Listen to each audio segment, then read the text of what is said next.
The ANC should come with the EFF. There is 6% available.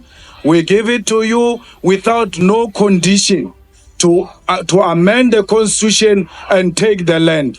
If you don't agree with us today, it means you are disagreeing with Honorable Ayanda Dlodlo. If we don't agree with us today, it means you don't agree with your outgoing president on the issue of expropriation of land without compensation. How did South Africa's president, who delivered record-breaking infrastructure development, fall from grace so dramatically? And now, with Jacob Zuma forming the MK party, is his call to unite black political movements a genuine quest for justice or a bid to rewrite his legacy? Welcome back to Inkarhi Its Time. I'm your host, Kondos. Today we are diving into a divisive and thought-provoking question. Is Jacob Zuma genuinely committed to fighting for the marginalized masses? Or is his newly formed Kondos party a way to regain power and rewrite history? We'll explore the achievements that President Zima once celebrated, the missed opportunities for land reform during Zuma's presidency, and the broader implications of his current political strategy. Let's separate fact from fiction and expose the truth behind the narratives. Stay with me. Zuma's achievements, a record worth celebrating. During his presidency, Jacob Zuma achieved significant milestones, spending over 1 trillion on infrastructure and building new universities such as Sol Plaatje University, University of Mpumalanga, and Sefako Makgatho Health Sciences University, the first of their kind in the democratic era. Infrastructure investments included projects like Medupi and Kusile power stations and expansion in road, rail, and water systems. President Zima in 2015 called Zuma's achievements unparalleled, yet the media often focused on scandals rather than progress.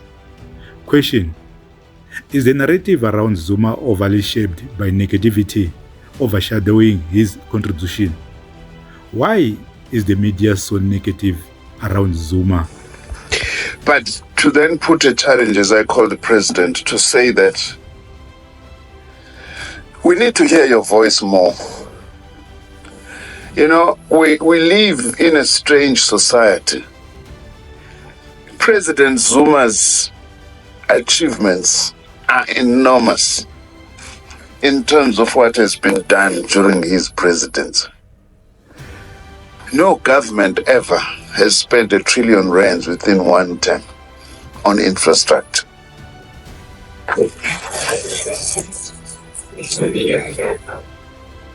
Interestingly, also in the area of education, under President Zuma, we now have 3 more new universities, which are the first in a democratic South Africa.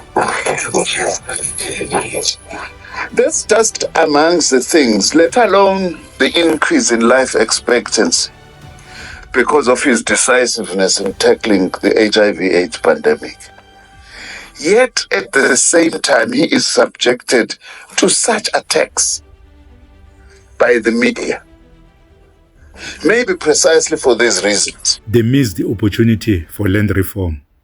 Zuma critics argue he had 9 years to advance land expropriation without compensation, but failed to act decisively. Julius Malema and the EFF offered the ANC their 6% vote to secure the 2/3 majority needed to amend the constitution, yet the proposal wasn't pursued. Critics cite political maneuvering, ANC divisions, and prioritization of other policies over radical economic transformation. Supporters counter that Zuma's hands were tied by internal resistance and broader economic pressures. The ANC is split over the land issue. The message differs depending on who you speak to. Ask former ANC Chief Whip Tony Yengeni. On Twitter, he says, ANC MPs missed an opportunity to unite around land expropriation without compensation, while the incumbent whip, Jackson Mthembu, argues the constitution can't be blamed for the embarrassingly slow pace of land reform. President Zuma's speech flies in the face of Mthembu's sentiment. A single law should be developed to address the issue of land restitution without compensation. The president acknowledges this means amending the constitution. The ANC in parliament this week voted against the EFF's motion. It would seem that the president is now extending an olive branch. I'm pleading that particularly the parties that represent the historically disadvantaged people must unite on these matters so that we have sufficient majority in parliament legally to take these decisions. The EFF's Julius Malema stands ready to do just that. The Red Beret's 6% offer in parliament remains on the table.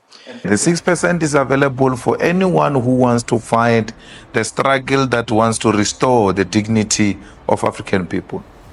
Between 2004 and 2009, the ANC led by Thabo Mbeki had a 69% majority and wouldn't have needed support from any party.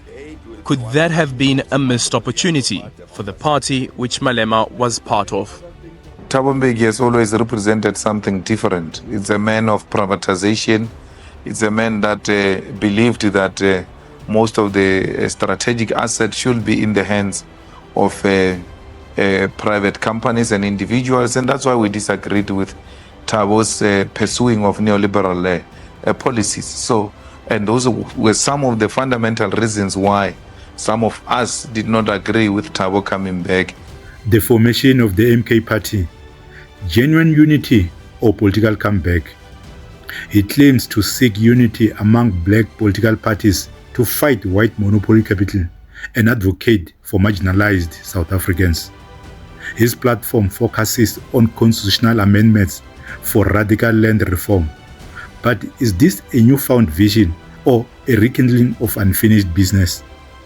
Is the MK party a way to consolidate power and challenge the ANC, or a strategic move to address long-standing inequalities? Critics argue that uniting black parties now should have been a priority during his presidency, questioning his motives. EFF has succeeded in exposing the hypocrisy of the ANC to the South African population. That you are not honorable enough to stick to your own ways. Your president spoke about the expropriation. You came here and contradicted him. Some of your colleagues spoke about expropriation. You came here and contradicted them. And when the last speaker was speaking here, actually, one of the ministers was encouraging me to listen, because that's what you do. You listen to white messiahs, because on your own you can't do, on your own you can't think. And it is the white messiahs who have put us into this crisis. The same Joe Slovo that you praise is the one that came with Slovo clauses that made huge compromises, and the African majority today are suffering because he was defending white property ownership. So we want to put it very clear that we have made it available to the ANC to implement exactly what the president said he wants to do, and the ANC rejected it. Because you never mean anything you say. You stand up and say you fight corruption, and you bring corruption right into parliament in the name of Brian Molefe. Those are the things you are known for. You say this and do the opposite. Parliament, there was a question of the EFF. The ANC did not vote with EFF because EFF has a thing that occupies the land. Get in there. I think the ANC was feeling there's no clarity here. And also, if EFF was experienced knowing what to do, they ought to have sat down with the ANC and said, look, this is what we are doing. These are the reasons, and we're going to do it this way. You can't just say, we are making a proposal, vote with us, without even engaging. National referendum. The president agreed that the constitution needed to be changed. We are not saying let us now go and take the land. We are saying let us amend the constitution. That is not anything wrong. Constitutions are amended all the time to fix the wrongs. So there is nothing irresponsible about it. But some are opposed to the constitutional amendments. But I fear that if we deviate from the Constitution, we'll risk peace, reconciliation, and even investment in South Africa. Broader implications for South Africa. The emergence of the MK party raises critical questions. Can unity among black political parties truly dismantle systemic inequality? Will Zuma's leadership attract meaningful change or deepen divisions? What role should historical achievements and past mistakes play in evaluating leaders today? Jacob Zuma's legacy is one of contradictions, unmatched achievements shadowed by controversies and missed opportunities. While his new MK party calls for unity and radical land reform, it also forces us to confront tough questions about leadership, accountability, and the future of South Africa's marginalized majority.